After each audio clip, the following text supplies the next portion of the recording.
ជំរាបសួរពុកម៉ែបងប្អូនថ្ងៃនេះខ្ញុំបានមកធ្វើការណែនាំ4ចំណុចដែលសំខាន់សម្រាប់ពុកម៉ែបងប្អូនដែលមុននឹងធ្វើការសម្រេចចិត្តទិញត្រាក់ទ័រហើយចំណុចទី4នេះគឺជាចំណុចដែលសំខាន់ជាងគេពុកម៉ែបងប្អូនចំណុចទី1ពុកម៉ែបងប្អូនត្រូវជ្រើសរើសជាមួយនឹងហាងដែលមានទំនុកចិត្តនិងមានប្រវត្តិត្រឹមត្រូវចំណុចទី2ពុកម៉ែបងប្អូនត្រូវជ្រើសរើសជាមួយនឹងផលិតផលដែលមានការធានានិងស្តង់ដារល្អច្បាស់លាស់ទី3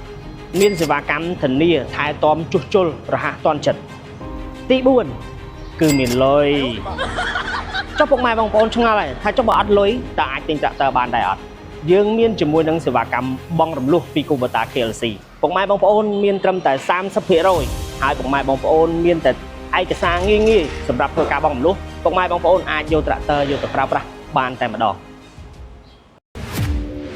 Kubota Singhi Group យើងខ្ញុំមានលក់គ្រឿងចក្រកសិកម្មជាច្រើនប្រភេទដូចជាគោយន្តដាតាម ត្រាក់ទ័រ ម៉ាស៊ីនច្រូត ម៉ាស៊ីនស្ទូង Excavator និងដ្រូនបាញ់ថ្នាំបន្ថែមលើសពីនេះទៀតយើងក៏មានលក់ជាមួយនឹងឧបករណ៍តភ្ជាប់ដើម្បីបំពាក់និងបំពេញតម្រូវការប្រជាកសិករផងដែរសម្រាប់Kubota Singhi Group របស់យើងខ្ញុំមាន3ទីតាំងទីតាំងទី1ស្ថិតនៅទីរំខេត្តបន្ទាយមានជ័យទីតាំងទី2ស្ថិតនៅស្រុកកលាញ់ទីតាំងទី3ស្ថិតនៅខេត្តសៀមរាប